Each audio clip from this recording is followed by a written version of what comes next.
Destination privilégiée des amateurs de vie sauvage, de plages, de vestiges archéologiques, le Kenya offre pêle-mêle neiges éternelles, lacs, déserts, sable blanc, terres agricoles, savanes, brousses et forêts. C'est aussi un carrefour des peuples où l'humanité a fait ses premiers pas. Au Kenya, la vallée du Rift est une des régions les plus intéressantes à visiter de par sa spécificité géologique et la multitude de ses lacs et de ses cours d'eau.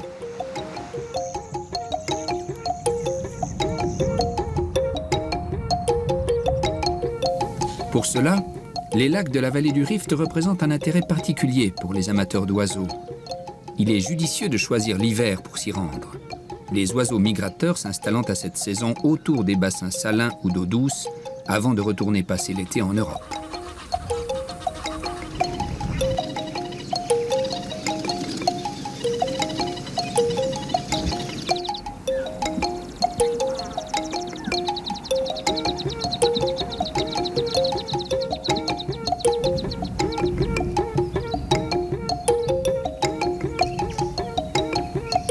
Le Kenya renferme sans doute les plus belles réserves d'animaux sauvages et le safari photo est un rendez-vous incontournable pour le touriste.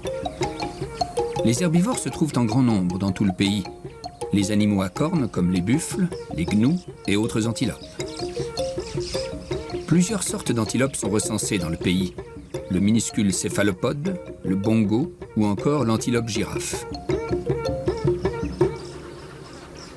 La gazelle est une autre star des réserves sauvages.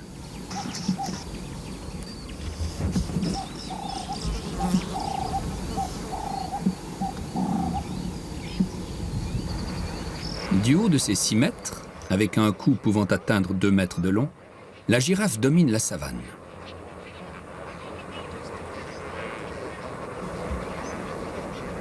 Le buffle se déplace le plus souvent en groupe. C'est un animal imprévisible pour l'homme et même dangereux pour les lions.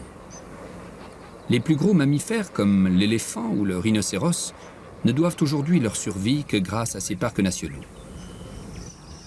Mais les animaux les plus impressionnants à observer restent les félins, guépards, léopards, ainsi que Sa Majesté le lion, dont l'existence est aussi menacée en dehors des parcs nationaux. La vallée du Rift est parsemée de volcans sur toute sa longueur. Le mont Longonot culmine à 2886 mètres. C'est un des sites les plus importants pour bien comprendre la création de la vallée du Rift. Celle-ci se trouve sur une zone de fracture de l'écorce terrestre. Cette zone, longue de 8700 mètres, va de la vallée du Jourdain à l'océan Indien, en passant par la mer Rouge, l'Éthiopie, le Kenya, la Tanzanie et le Mozambique, avant d'atteindre le delta du Zambèze.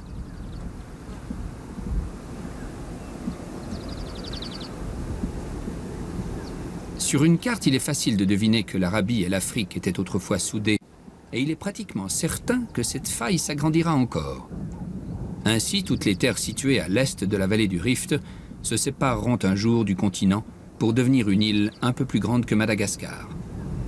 Par endroits, les escarpements ne s'élèvent guère à plus de 30 mètres au-dessus du fond de la vallée. Ailleurs, les versants, souvent abrupts, dépassent 1200 mètres. Mais c'est dans les Highlands que le Rift est particulièrement caractéristique. C'est là que l'on y trouve les volcans Longonot, Suswa, Eberu ou encore Menengai. La taille et l'âge de ces volcans varient, et pour certains, éteints depuis longtemps et érodés, il ne reste plus que le culot. De plus, les coulées régulières de lave ont empêché de donner une terre fertile.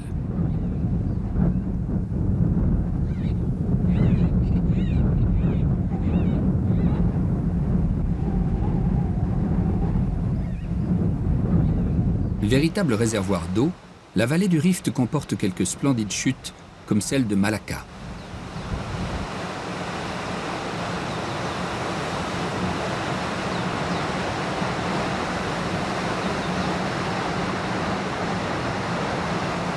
Le Hell's Gate National Park, le parc national de la Porte de l'Enfer, est le seul parc avec Saiwa Swamp qu'il soit possible de visiter à pied. La Porte de l'Enfer doit son nom aux formidables falaises qui dominent la plaine.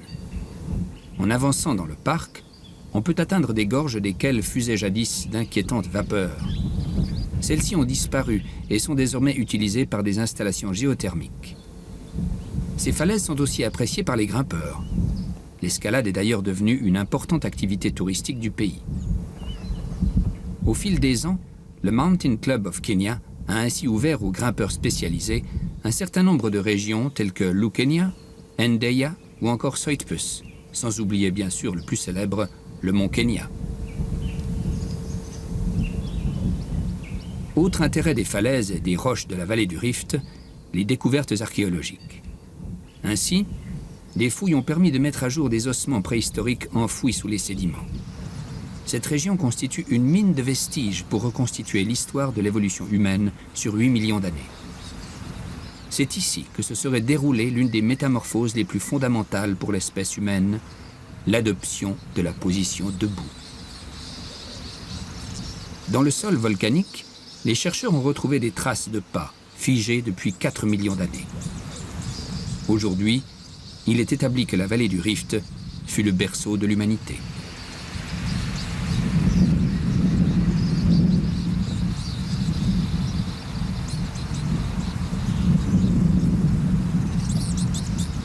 Le parc national du lac Nakuru a été créé en 1967 et couvre aujourd'hui une surface de 188 km² à une altitude de 1758 mètres.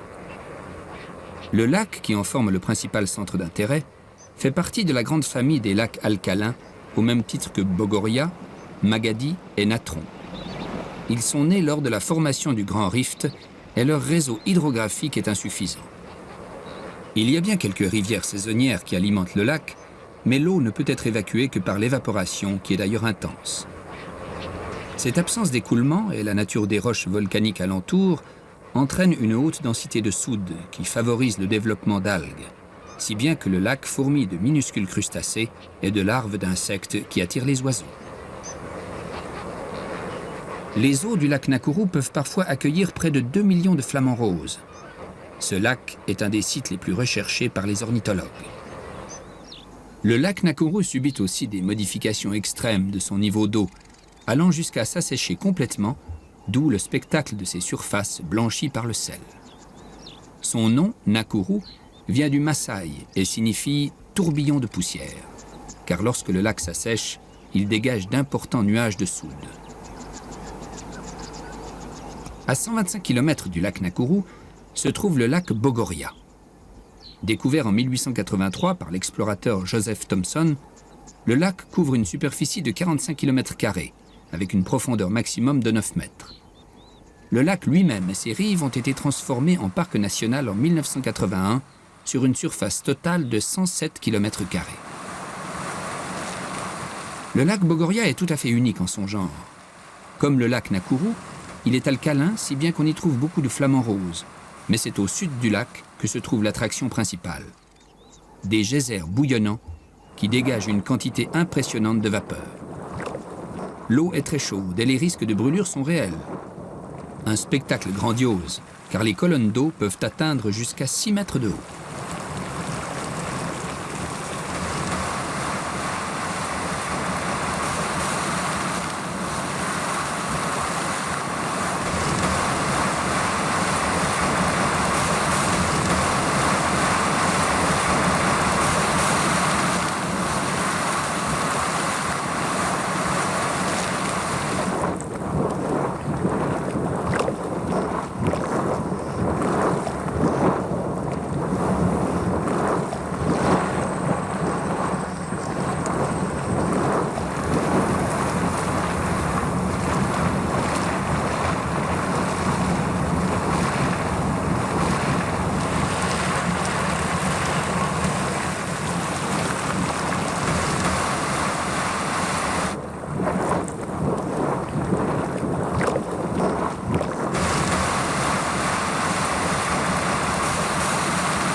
À côté de ces geysers, les flamants roses ont envahi le reste du lac Nakuru.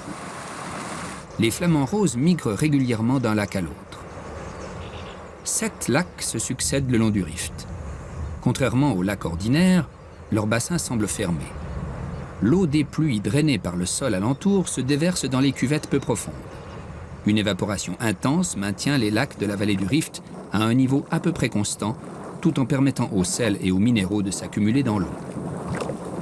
La salinité des lacs de la vallée du Rift est telle que leur eau n'est pratiquement pas potable. Mais c'est justement grâce à ces eaux extrêmement minéralisées et à la nature alcaline des sols riverains que les ossements peuvent se fossiliser, ce qui a permis la découverte des vestiges archéologiques. Le paysage du lac Bogoria est beaucoup moins aride que celui du lac Nakuru. Toute la rive est du lac est dominée par d'impressionnantes falaises qui mènent au plateau de Laikipia.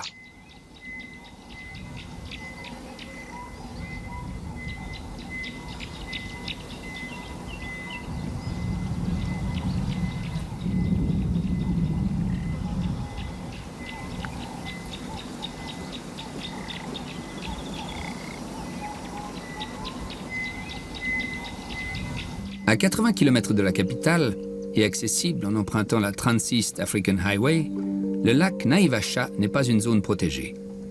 Il est un des rares lacs d'eau douce de la vallée. Les week-ends, le lac Naivasha est la destination favorite des habitants de Nairobi. Ils peuvent y pêcher, pratiquer la voile et admirer la vue spectaculaire du Rift qui tombe en à pic sur le lac. Cette région attire de nombreux oiseaux. Situé à l'écart des berges, seul Crescent Island reste à l'abri des hommes. C'est un véritable sanctuaire de vie sauvage, où on peut y voir de nombreux oiseaux migrateurs, comme les flamands, qui sont divisés en deux espèces, les flamands roses et les grands flamands. D'autres espèces d'oiseaux sont installées ici toute l'année, comme les aigles pêcheurs, les orfraies, les hérons ou les aigrettes. Pour les passionnés d'aigles et de vautours, une excursion vers le sud-est mène à une gorge étroite aux parois élevées qui permet de voir où ces oiseaux nichent.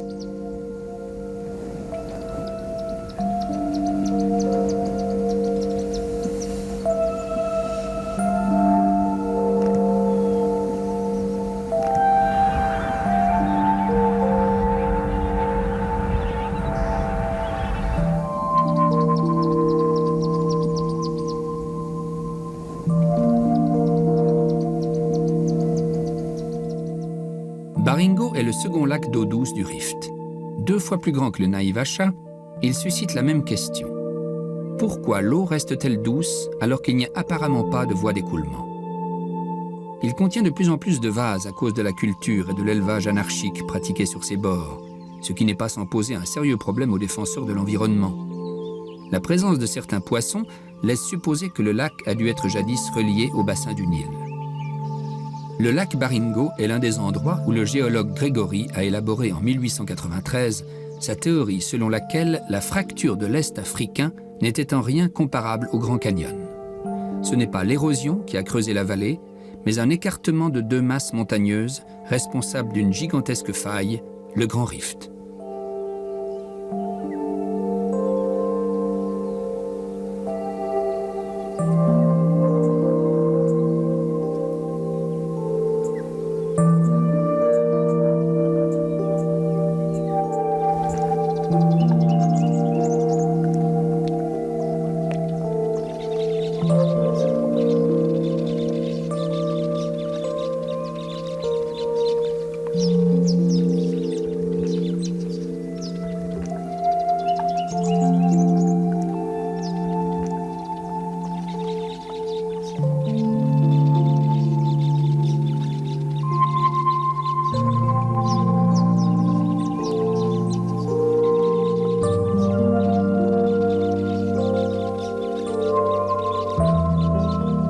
Contrairement aux lacs Nakuru et Bogoria, c'est donc un lac d'eau douce qui couvre 168 km² à une altitude de 975 mètres.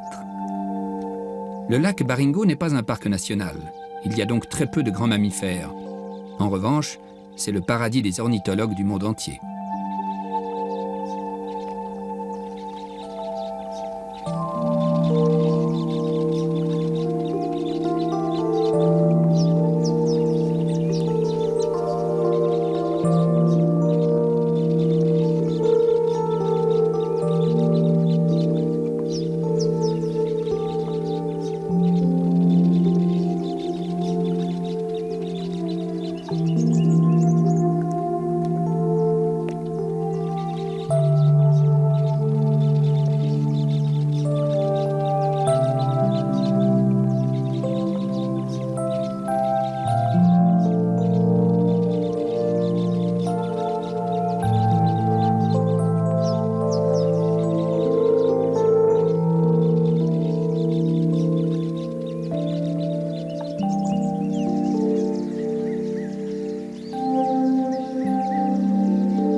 La meilleure période pour l'observation des oiseaux se situe entre octobre et mars, au moment où les oiseaux migrateurs de la zone subarctique ont fui le froid de leur habitat d'origine. Certains oiseaux ont ainsi parcouru 6000 km et plus. Sur les 458 espèces recensées autour du lac, il est relativement facile pour l'amateur d'en observer 100 ou 200 en quelques jours.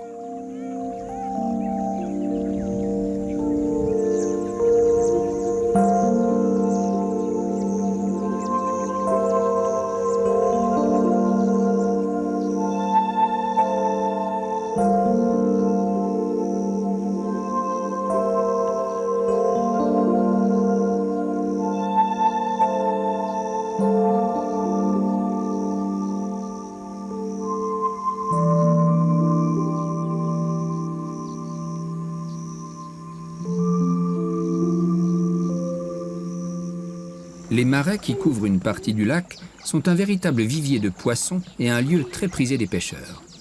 Les enfants y trouvent un formidable espace de jeu où ils s'amusent à attraper le poisson à la lance ou à la ligne.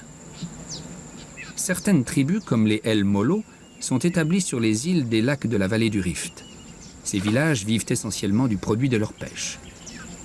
Le poisson frais ou séché constitue le principal élément du régime alimentaire de ces peuplades qui consomment aussi de la viande de crocodile, de tortues d'eau et d'hippopotames, ainsi que des oiseaux.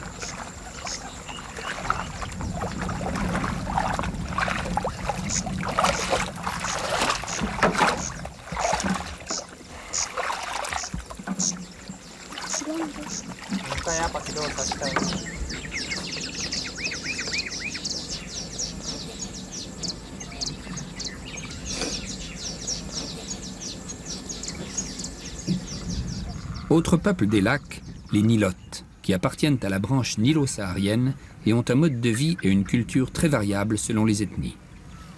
Avec plus de 3,5 millions d'individus, les Luo sont la deuxième ethnie du Kenya par le nombre et par l'influence politique. Pasteurs à l'origine, comme tout groupe Nilote, ils se sont adaptés à leur milieu en développant un talent de pêcheur sans équivalent au Kenya. On les trouve ainsi autour de tous les lacs du pays où la pêche est possible.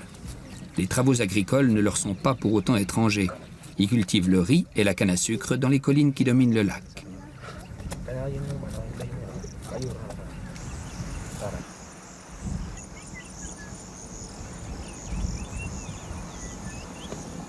Avec une population d'environ 26 millions d'habitants et une croissance démographique proche de 4% par an, le Kenya comptera probablement 40 millions d'habitants à l'aube du siècle prochain.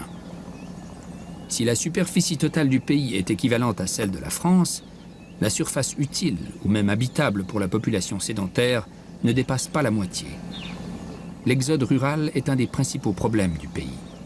Ainsi, les jeunes, tout particulièrement, quittent en masse les zones rurales attirées par les lumières de la ville, ce qui entraîne dans certaines régions une pénurie de main-d'œuvre pour les travaux agricoles.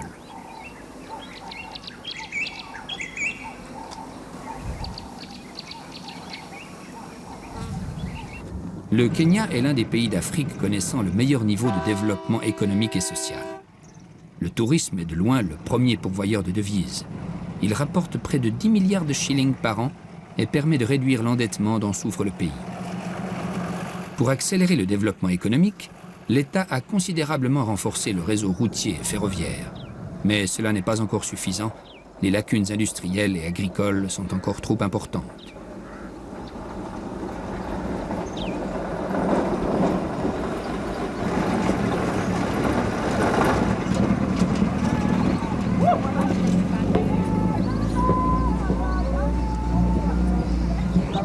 La population du Kenya se répartit principalement en 3 groupes. Les Couchites, avec 3% de la population, les Bantous, avec les 2/3, et les Nilotiques, avec 25%. Mais derrière cette apparente simplicité se cache une mosaïque complexe de plus de 40 peuples dont la coexistence est remarquable. Chaque groupe ethnique, chaque tribu possède sa propre culture, sa tradition et sa langue. Mais ils se sont rapprochés pour rentrer dans le moule de la civilisation occidentale. La langue usuelle est un facteur d'unification essentiel.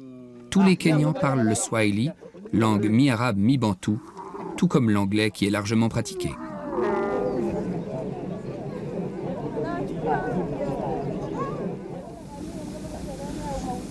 C'est essentiellement près de la frontière tanzanienne, dans les étendues désertiques, que vivent les fameux Maasai. Un peuple de guerriers et de nomades avide de grands espaces et que l'on trouve en dehors des réserves.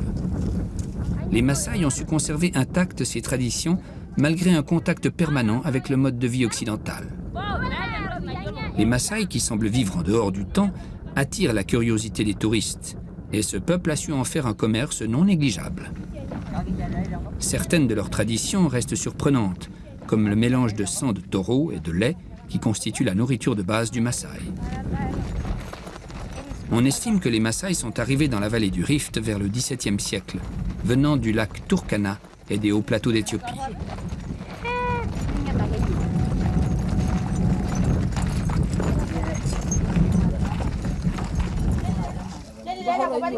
L'élevage est aussi l'une des ressources de la vallée. Autour de certains lacs, comme le lac Natron, les plaines richement irriguées constituent un excellent pâturage pour les troupeaux.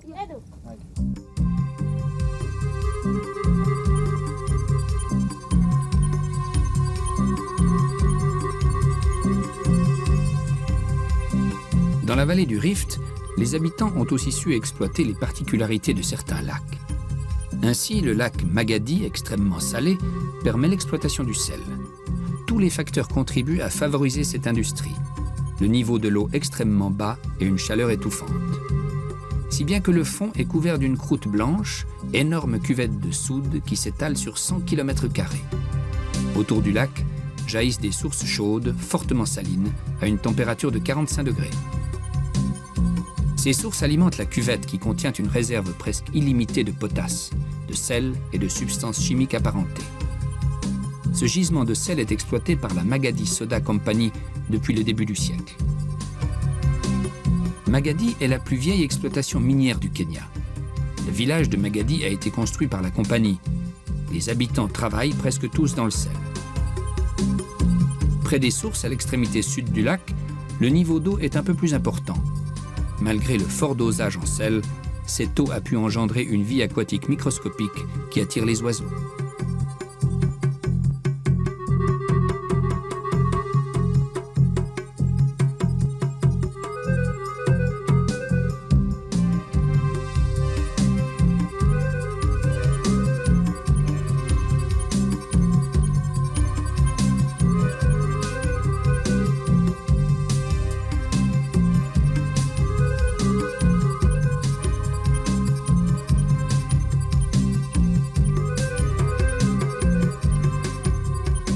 Malgré ses efforts d'exploitation minière, l'industrie kenyane est très insuffisante.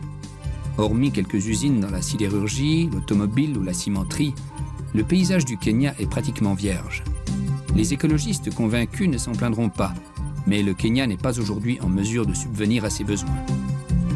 Le point le plus critique concerne la production d'énergie, très insuffisante, à part quelques usines hydroélectriques sur la rivière Tana, ainsi que des centrales géothermiques installées récemment sur quelques lacs. L'agriculture est un secteur bien plus prometteur, mais encore mal exploité. Café, thé sont les activités les plus prospères, sans oublier les autres cultures traditionnelles exploitées sur des champs en carré. On trouve de petites exploitations familiales, des coopératives ou encore de grandes fermes, qui sont souvent restées la propriété d'Européens.